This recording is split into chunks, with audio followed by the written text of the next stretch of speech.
This is the day that you unsubscribe,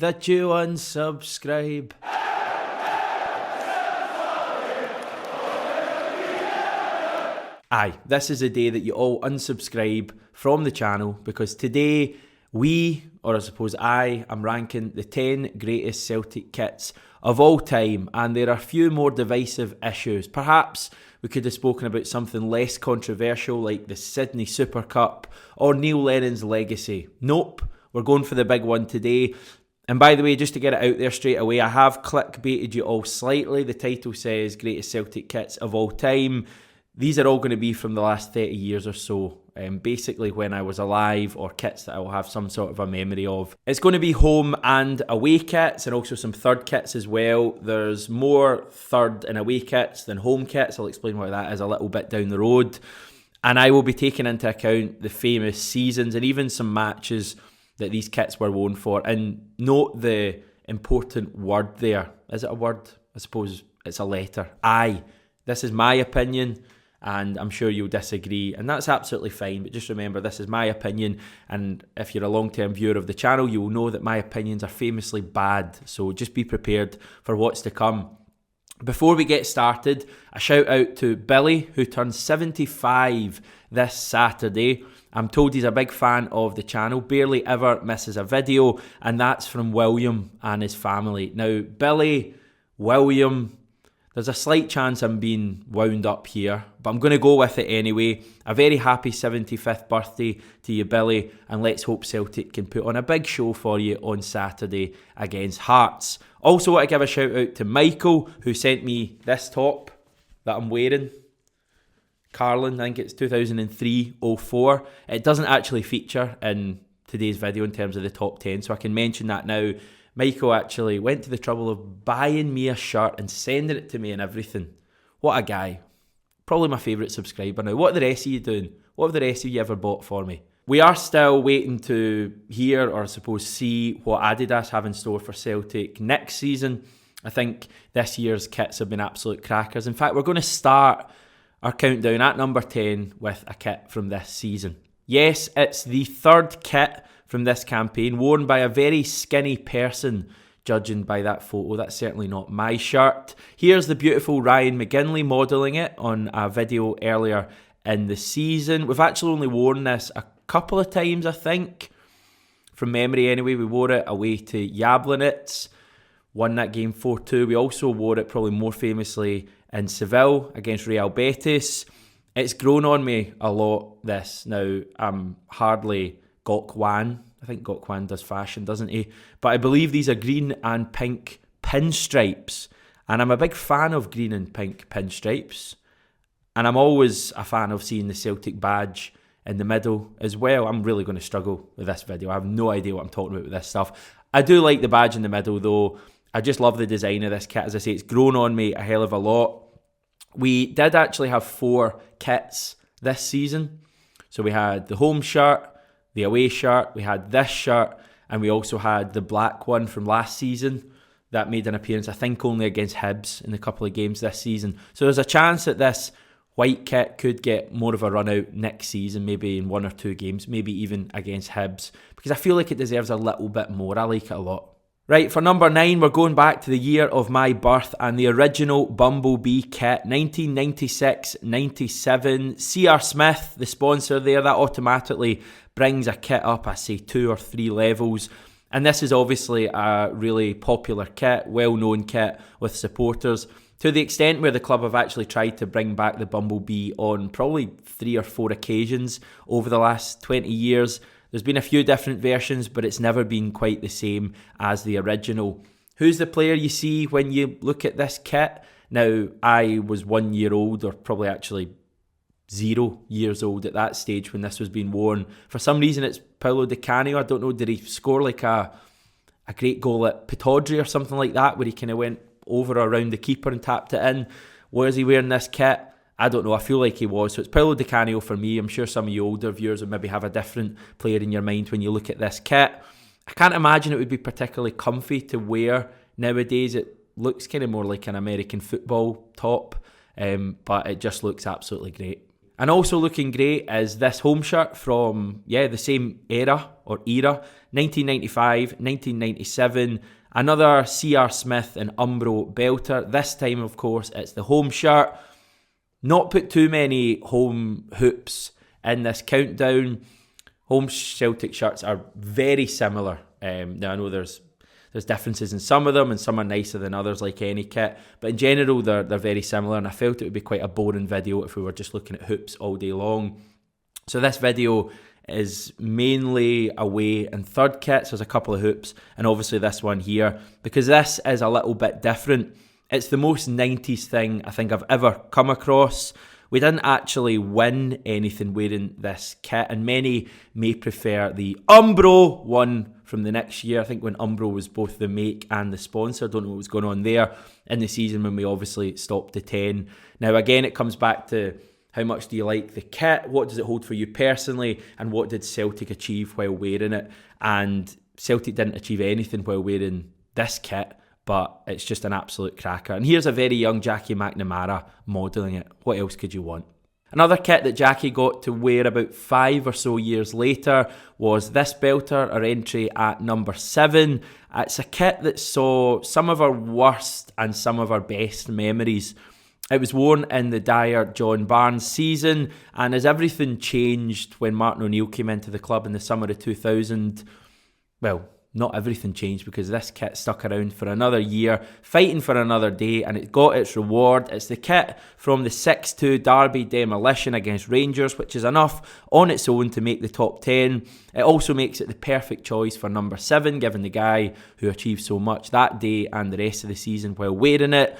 The kit itself got off to a rocky start in the summer of 1999 when Umbro were forced to recall around 30,000 sold jerseys due to a production fault. At the time, Celtic said, "We are extremely upset and disappointed that a company of UMBRO'S REPUTE, which supplies other industry leaders such as Manchester United and AJAX, as well as the England and Scotland national teams, should provide a product of this quality to Celtic and its supporters. In fairness to UMBRO, they have admitted fault and apologised to Celtic and its supporters." I see Celtic haven't got much better at statements in the last 20 years. What was that all about? Like one paragraph slagging them off and then another praising them for admitting responsibility.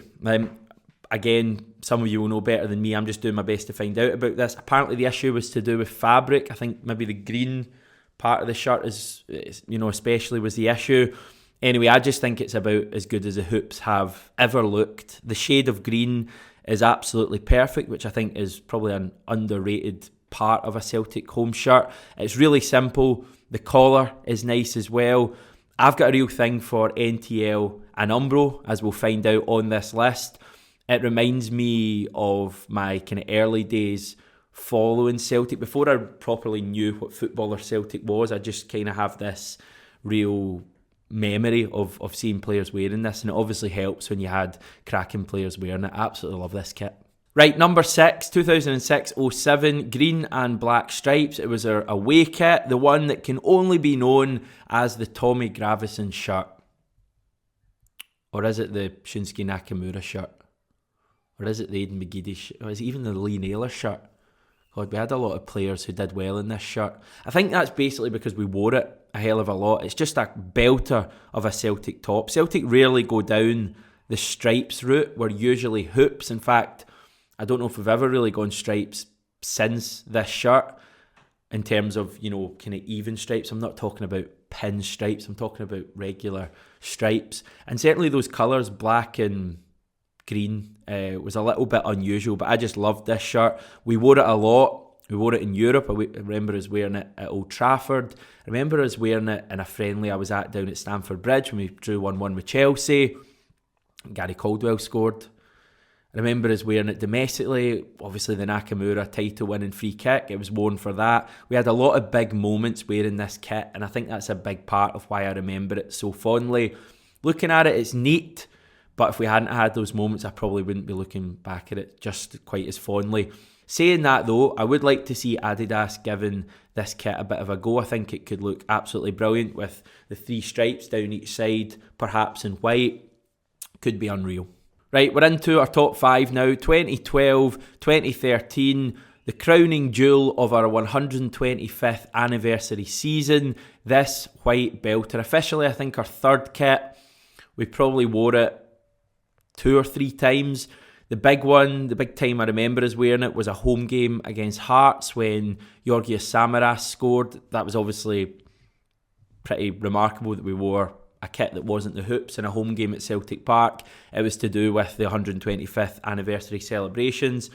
Remember us wearing it Dundee away as well. I think that was like Boxing Day. Samaras scored an overhead kick. So Samaras seemed to love this kit, and he's undoubtedly the guy that I see when I first see this kit. Again, let us know, who do you see when you look at it.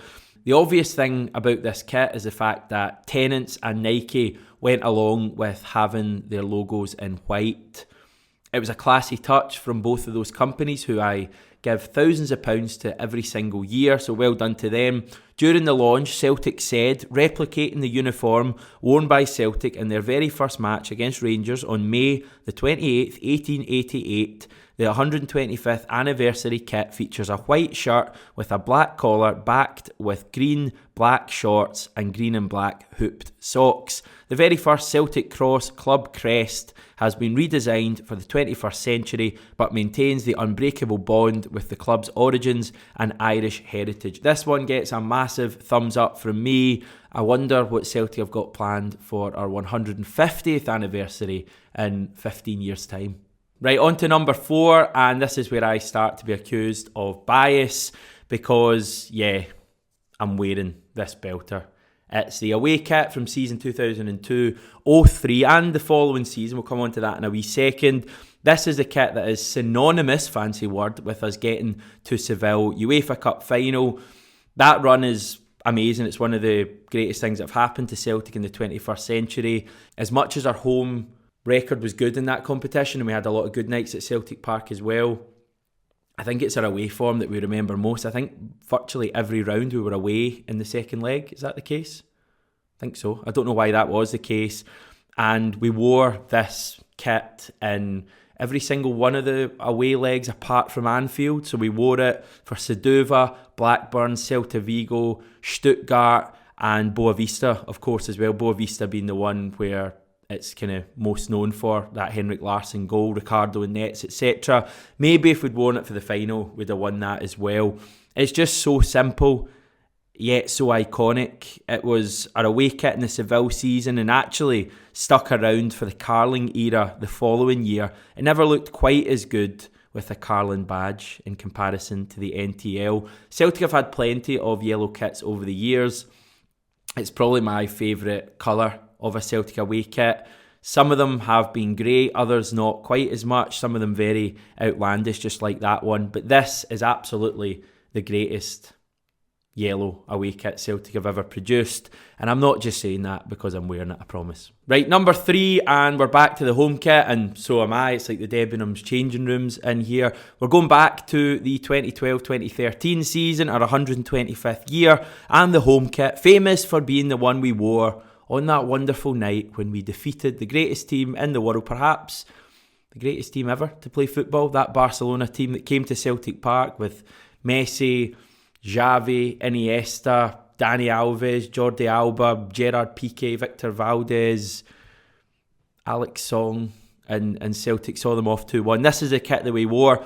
We wore it all season, obviously. This time, Tennent's and Nike are visible, but they don't take over the shirt like they usually do. Fair play again to that wonderful beer manufacturer for agreeing to just have their sponsor a little bit smaller under the Celtic badge. The hoops are thinner than usual in this shirt as well, which I really liked for a one-off. My only criticism of this was the early part of the season when Celtic were wearing black socks with this kit for some reason. That was quickly stopped. Probably about 2 months into the season. I don't know what the hell was going on there. I don't think we ever got an explanation for why Celtic were wearing black socks. I can only assume it was what we did in our early days as a club, but it just didn't work at all in 2012. And yes, this kit did see us play both Real Madrid and Barcelona. How many Celtic kits can say that? More bias from me now for number 2 as I pick another shirt that I've got. Just an absolute cracker, clearly very good reason. This is the top I wear when I want to wind up Rangers fans, so let's just see how this goes. Allow me to get a little bit excited here, because this is truly the most beautiful Celtic kit I have ever seen. Except it's not, because we've still got number 1 to do. But I'm already doubting myself the fact that I've not put this as number 1. NTL, they got a bit of a hard time. I don't particularly like, I don't know if you can probably see that, it's like fur there. It's something I never really understood with the NTL shirts, why they did that. But they did get a bit of a hard time in general, because we shared them with Rangers, didn't we? Remember those weird days when we had to share sponsor? But in my humble opinion, Celtic kits peaked when NTL and Umbro were working together on them. Now, part of that may be that the players were so good, and maybe I'm being influenced by that, but that's all part of it, is it not? It's the memories you've got watching players with the shirts on. NTL, by the way, is now Virgin, just in case you were wondering. Ironically, that's what I was referred to as earlier in the week when I slagged off John Lundstrom, but we move on from that as well. The NTL bit, as I say, is a little bit furry. Never been a fan of that. It does mark this shirt down ever so slightly, but then again, this shirt would have been made over 20 years ago, so I should probably cut them a little bit of slack. It's honestly one of the greatest things I've ever seen. I mean, just look at that green line going into the collar and beyond. Look at the beautiful white. I love the shade of green as well, and the fact it's the exact same shade of green on the Celtic badge. I think that's quite an underrated part of this kit, and it's just so simple, yet just so smart. Going through some of our recent kits as well since this one, don't think we've really attempted anything like this since. Maybe the 09-10 third kit perhaps was the closest. Again, this is one that if Adidas went for, it would just sell like mad. Belter.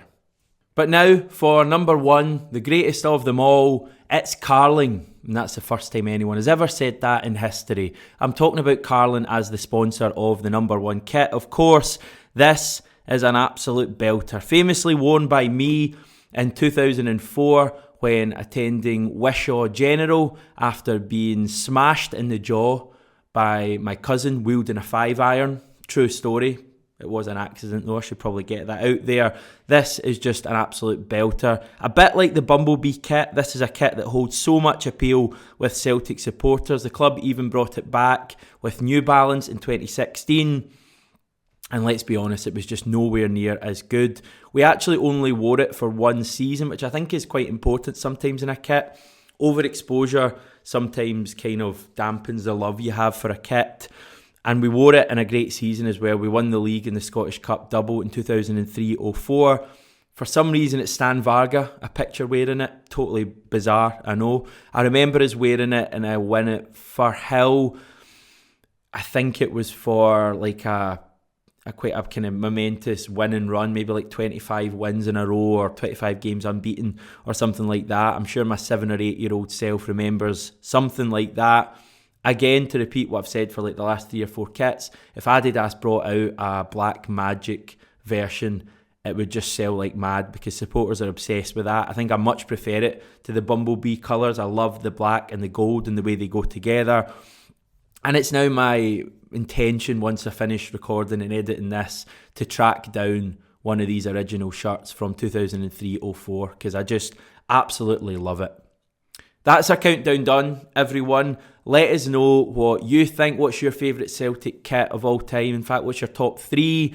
I'm sure there will be plenty of debate in the comments and plenty of you disagreeing with me. We'll be back tomorrow with a big preview to the Hearts game.